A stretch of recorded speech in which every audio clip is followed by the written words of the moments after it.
Les paradis fiscaux seront-ils toujours aussi attractifs pour les multinationales? L'ordre fiscal mondial a changé. Un accord a été conclu par 136 pays pour appliquer un taux d'imposition d'au moins 15% aux grosses entreprises, une victoire saluée par Bruno Le Maire. C'est une excellente nouvelle. C'est un point final à 4 années de négociations intenses dans lesquelles la France a joué de bout en bout les premiers rôles. Car le projet est sur la table depuis 2016, mais sous l'administration Trump, rien ne se passe.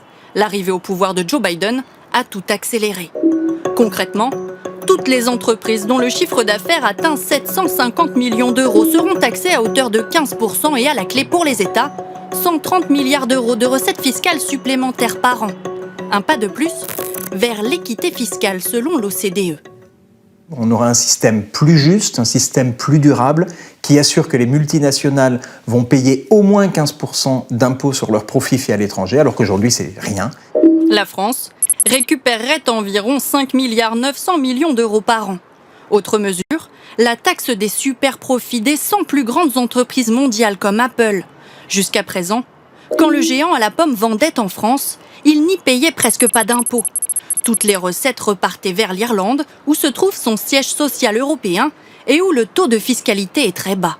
Avec la réforme, l'Irlande devra redistribuer une partie de l'argent à tous les pays où la marque commercialise ses produits, insuffisant pour certains experts. Pour Oxfam, il fallait un taux d'imposition minimum effectif beaucoup plus haut, sans exception, surtout sans trou dans la raquette.